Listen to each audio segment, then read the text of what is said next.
Banjir di Kinabatangan, 147 penduduk masih berlindung di PPS. Antara fokus dari negeri di bawah bayau. Magdalena De Paul, teruskan.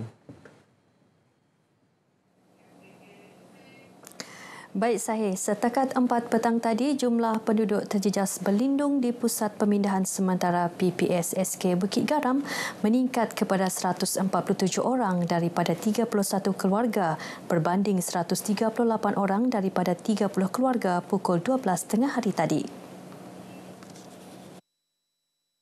Berdasarkan infografik Sekretariat Jawatankuasa Pengurusan Bencana Negeri, penduduk di PPS terdiri daripada 39 lelaki dan 38 wanita dewasa. Manakala selebihnya kanak-kanak. PPS SK Bukit Garam Pekan Bukit Garam diaktifkan sejak 2 April lalu bagi menempatkan penduduk dari 4 buah kampung. Teknologi Solar Power Modular System (SOPMOD) yang diperkenal Syarikat Konsesi Air Kota Kinabalu, Jetama Sdn Bhd dijangka mampu membantu komuniti luar bandar mendapat akses kepada bekalan elektrik dan air bersih. SOPMOD menggunakan tenaga solar untuk mengepam air dari bawah tanah ke permukaan sekaligus membekalkan air bersih untuk keperluan penduduk. At the moment, kita ada request daripada few area antara yang akan dibuat iaitu di Pulau Banggi. Ada 10 tempat sudah memohon untuk kita develop the system. Ini tergantung kepada pengantaran because dia agak rumit sikit, so take time. So nak ke pulau, we need the movement itu ada slow sikit lah, but definitely it's going on now. Datuk Yusof ditemui media dalam majlis rumah terbuka Aidilfitri anjuran syarikat tersebut di Kota Kinabalu. Beliau turut memaklumkan pelaksanaan tenaga solar terapung bakal dilancarkan di empangan Babagon Pinampang bagi penjanaan tenaga hidroelektrik secara efisien dan mesra alam. Projek tersebut telah pun mula beroperasi di wilayah Persekutuan Labuan. Jelasnya ini merupakan antara inisiatif syarikat berkenaan memperluas operasinya dalam sektor tenaga selain daripada perkhidmatan teras mereka dalam pengurusan bekalan air.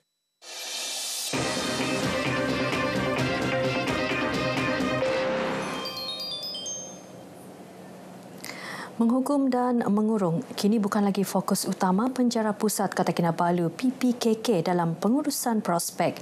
Seiring peredaran masa, PPK mengorak langkah memperkasa program insaniah bagi memperbaharui iman mereka. Ikuti perkongsian wartawan Serina Olivia Chong.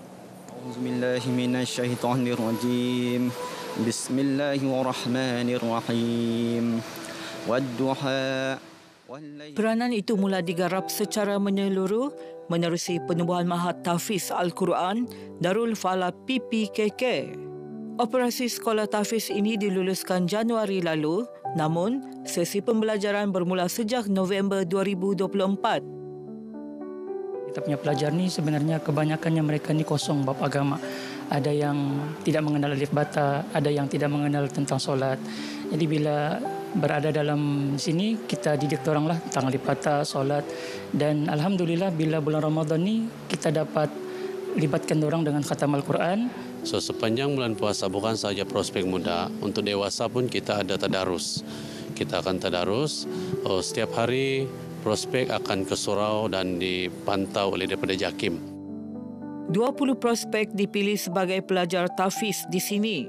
Peluang ini dimanfaatkan sepenuhnya untuk memperbaiki diri serta kembali ke pangkal jalan.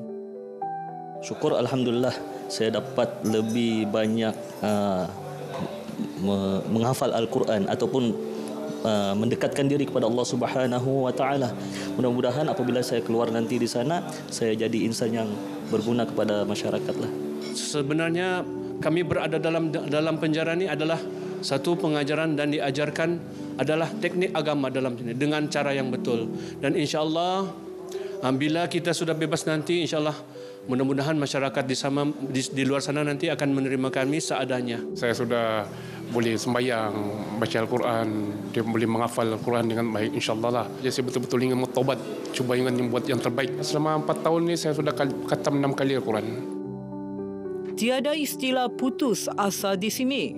Setiap prospek dididik bahawa keagungan rahmat Allah Subhanahu Wa Taala tidak pernah terbatas kepada seluruh umatnya. Jadi apa yang kami selalu kongsikan dengan pelajar-pelajar ialah pertama, jangan pernah tinggal solat. Alhamdulillah, bila di sini kita selalu bantu dorang bab solat.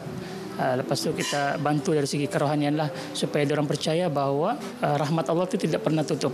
Walaupun mereka menghadapi cabaran-cabaran yang awal melalui dan mereka masuk ke sekolah integriti ini, tetapi potensi mereka itu jika dibangunkan, saya cukup yakin mereka sangat bermanfaat untuk menjadi insan yang terbaik dan sekaligus dia boleh menyumbang kepada masyarakat kita di luar nanti dalam pelbagai bidang. Selain menekankan pendidikan agama, PPKK turut membuka lebih banyak peluang pendidikan termasuk menduduki peperiksaan sijil pelajaran Malaysia SPM tahun ini. Serina Olivia Chong, RTM. Dewan Perdagangan Asian Chamber of Commerce ACCI Sabah Chapter menyuruh usahawan tempatan segera meneroka platform dan pasaran alternatif untuk mengekalkan kelangsungan perniagaan mereka. Ini susulan tindakan Amerika Syarikat mengenakan tarif timbal balik sehingga 24% ke atas Malaysia. Yang di-Pertua ACCI Sabah Datuk Nordin Ening berkata, beliau sependapat dengan Presiden ACCI Malaysia, Datuk Suhaimi Syahdan, bahawa pasaran dikenal pasti mempunyai potensi besar untuk diteroka. Usahawan tempatan itu termasuklah negara-negara ASEAN, Afrika, Asia Tengah dan Asia Barat. Negara-negara berkenaan menawarkan ruang besar kepada produk Malaysia, khususnya dalam sektor halal, makanan, teknologi dan perkhidmatan, pelancongan dan pendidikan. Dalam kenyataan medianya, Datuk Nordin berkata, kerajaan juga perlu lihat lebih luas pasaran baharu untuk bantu usahawan Malaysia. Beliau turut memberitahu ACCI Sabah sedang merancang perdagangan dua hala antara Kazakhstan dan Sabah bersama Kementerian Pelancongan, Kebudayaan dan Alam Sekitar. Baik, sekian perkongsian dari Negeri di Bawah Bayu. Kembali bersama saya untuk lebih banyak perkembangan semasa dalam negara. Dari sungai hingga segara, Palestin pasti merdeka. Terima kasih Magdalena.